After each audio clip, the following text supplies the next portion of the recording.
Buenos días y bienvenidos a Iceberg de Valor, el podcast de inversión basado en el Value Investing.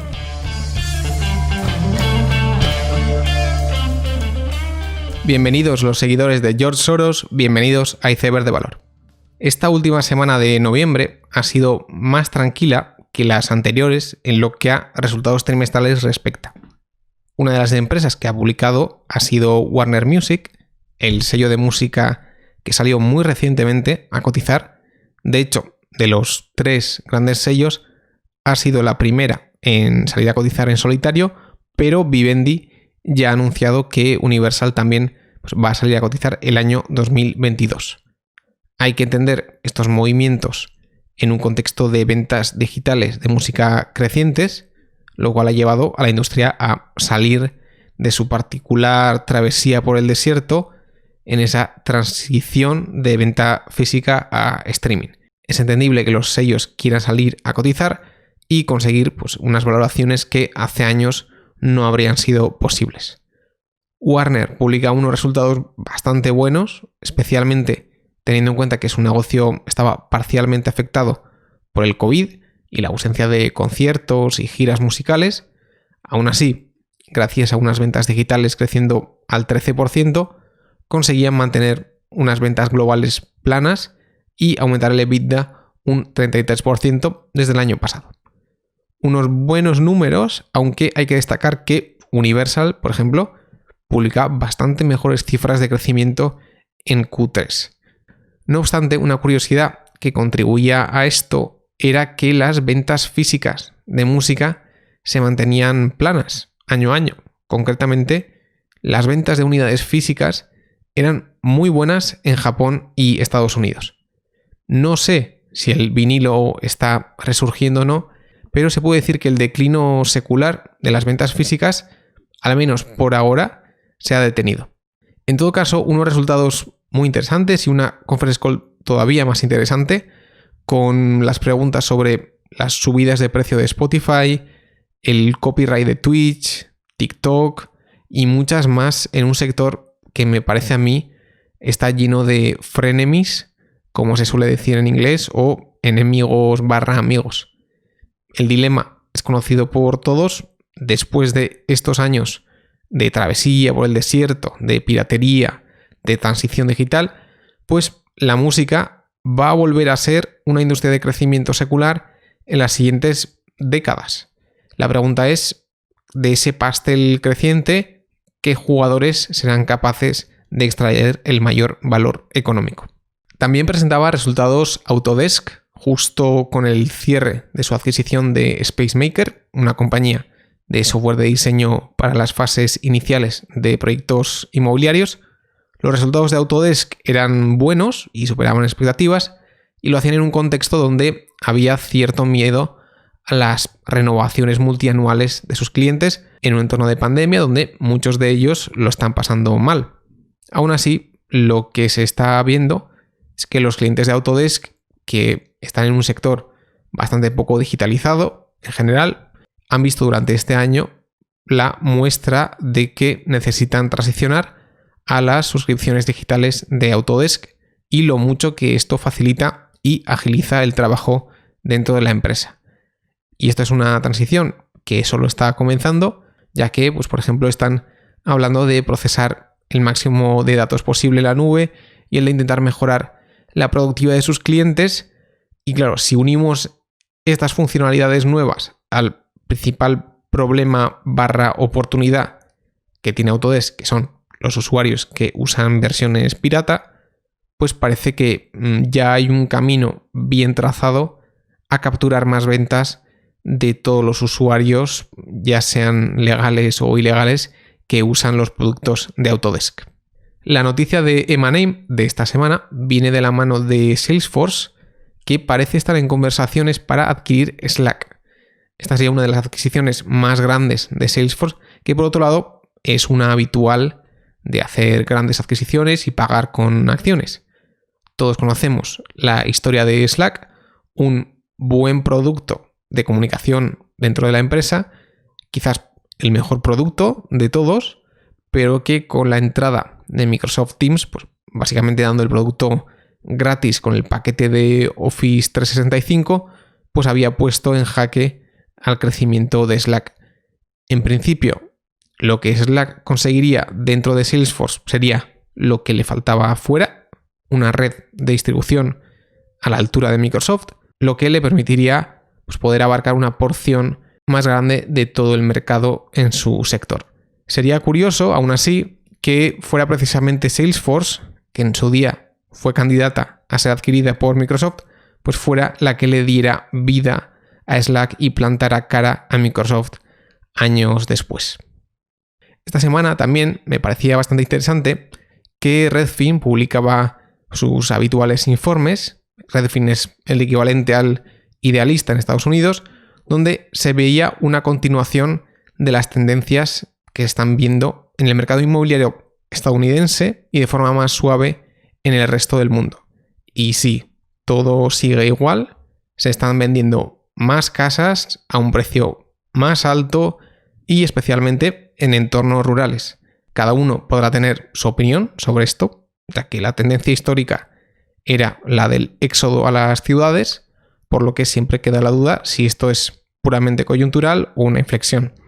Más allá de si esto es estructural o no, creo que esto es una situación que puede causar mucha confusión. Es decir, ¿cómo es posible que estando en una especie de crisis la gente esté gastando más que nunca en una casa, siendo pues la vivienda un bien de consumo? Bueno, mi opinión es que ahí está precisamente el fallo, y la vivienda es ahorro y no consumo. Es decir, ayudado por los estímulos y la imposibilidad de realizar viajes y otras actividades fuera del hogar, gran parte de la población se ha encontrado con unos ahorros mayores de los habituales, y como gran parte de la sociedad pues no sabe cómo rentabilizar esos ahorros y tenerlo en su cuenta corriente, pues se ve como un coste de oportunidad o que se está desprotegido frente a la inflación, la compra de una casa es simplemente una forma de congelar o asentar esos ahorros más que otra cosa.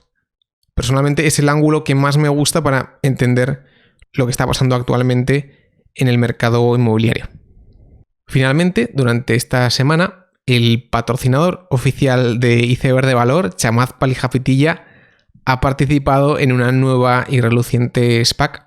Ahora no de sponsor, sino como PIPE, que realmente ser PIPE es mucho menos oneroso que ser sponsor, por lo que esta vez se puede decir que Chamath sí que tiene algo de skin in the game, y la compañía en cuestión se llama Metromile y es una compañía aseguradora cuyas pólizas son variables según el número de kilómetros conducidos, ya que la probabilidad de sufrir un accidente es directamente proporcional al número de kilómetros conducidos, pues por eso mismo el precio de tu seguro también lo es.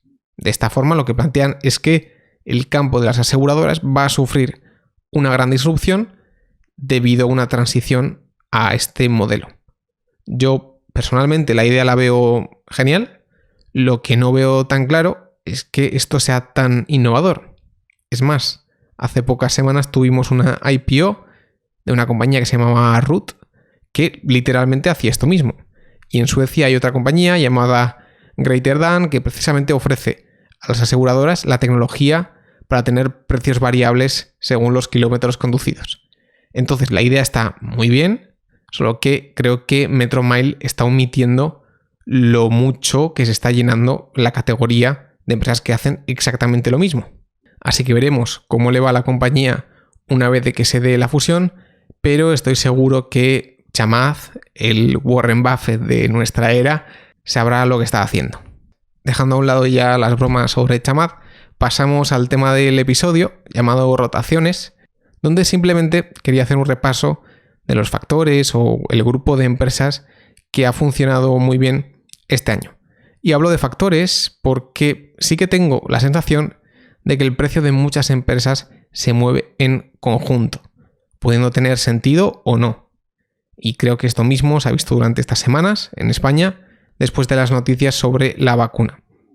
Hay muchas empresas del IBEX donde una gran parte de sus ventas están fuera de España y, sin embargo, durante estas semanas esas acciones han subido por el simple razonamiento de España es un país muy afectado por el COVID.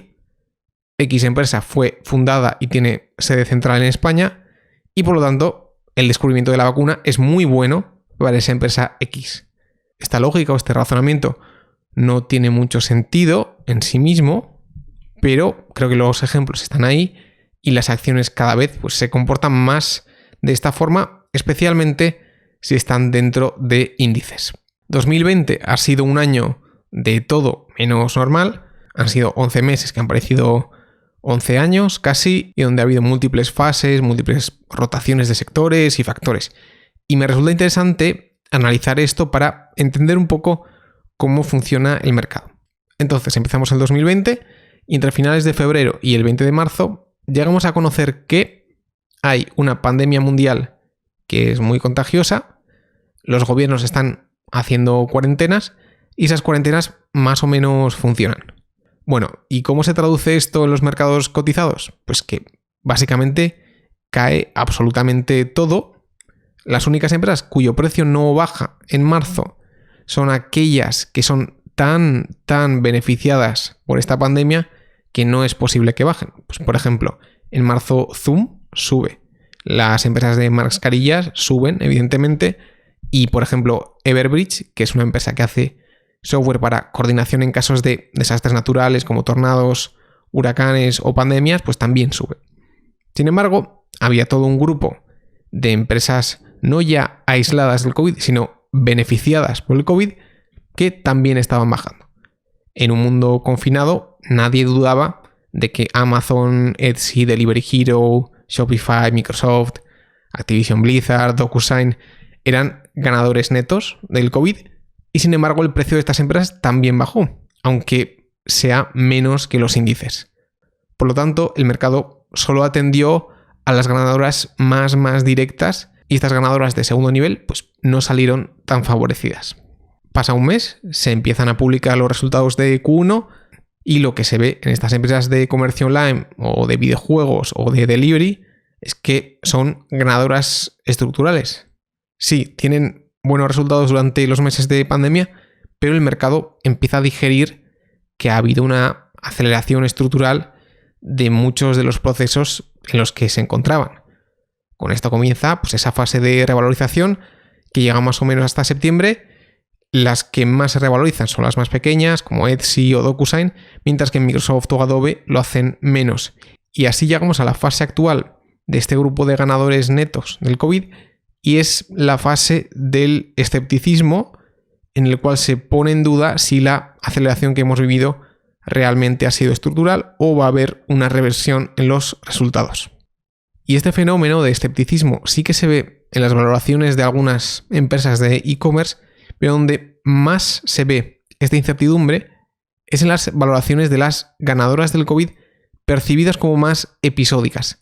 Es decir, Redbubble y las compañías de delivery de recetas como HelloFresh o Goodfood. Es decir, hay un subgrupo de empresas ganadoras del COVID donde las valoraciones son tales que el mercado te está diciendo que estas empresas necesitarían 3 años para igualar los beneficios de este año. Bueno, por lo tanto, estos serían los 3 grupos de ganadores netos del COVID que eran evidentes desde marzo. Es verdad que algunos de ellos bajaron en marzo, pero siempre lo hicieron por debajo del índice. Y sin embargo, hay otros grupos todavía más interesantes que son precisamente los ganadores estructurales del COVID que eran percibidos como perdedores en marzo. Por ejemplo, Carvana, Square, Wayfair, Zillow o Redfin. Todas cayeron más que el índice, en algunos casos un 70%. Y se consideraba que, estas empresas quemaban flujo de caja y que la demanda de sus productos pues, sería desastrosa durante el confinamiento, ya sea en coches, muebles, casas o en el caso de Square, pues esperaba una hecatombe retail que se llevaría la compañía por delante. Finalmente se ha visto que estas empresas han sido ganadores estructurales y un poco más tarde que las anteriores, en mayo ya, pues sus precios han ido subiendo de manera masiva, multiplicando por 10 veces desde marzo en varios de estos casos. Y el último grupo de ganadores han sido los no estructurales, es decir, aquellas compañías cuyos resultados han sido muy buenos debido a la pandemia, pero que no necesariamente ha habido una aceleración estructural de cierta tendencia. Por ejemplo, las compañías de muebles del hogar y reparaciones como Restoration Hardware o Floor & Decor se esperaba que fueran perdedoras claras del COVID y al final se van a beneficiar a medio plazo de la situación. Lo mismo con las compañías de caravanas y barcos recreacionales. Por lo tanto, estos serían los grupos de ganadores esperados e inesperados del COVID que ahora pasan a una fase de escepticismo y donde habrá oportunidades al diferenciar entre ganadores seculares y coyunturales. Finalmente, hay otros grupos de empresas que se han revalorizado mucho, pero están lejos de ser ganadoras del COVID. En la introducción he comentado cómo la compra de viviendas pues, se debe al exceso de ahorro de la población y mi opinión es que el mismo razonamiento se esconde detrás de la subida de las empresas de coches eléctricos. Los coches eléctricos no son ganadores del COVID y de hecho podrían ser perdedores en el sentido de que el petróleo ha bajado de precio. Sin embargo, esto no ha evitado que Tesla, NIO, Arquimoto hayan multiplicado varias veces su precio. Algo similar ocurre con cualquier empresa que suene a energía alternativa, ya sea solar, hidrógeno u otros. El caso de la energía solar es un poco diferente, en el sentido de que sí que ha habido una bajada de costes, pero en general, pues, por ejemplo, el hidrógeno no ha sido un beneficiario de este año. Pues bueno, eso poco importa, ya que estos movimientos no responden tanto a lo que ocurre en las empresas, sino al apetito especulador del inversor medio que se ha encontrado con un exceso de ahorro en su cuenta durante este año. El resumen de este capítulo es que muchas cotizaciones de empresas pues se mueven en grupos que no tienen por qué tener razón, como hemos visto con muchas supuestas perdedoras en marzo, que han resultado ganadoras finalmente.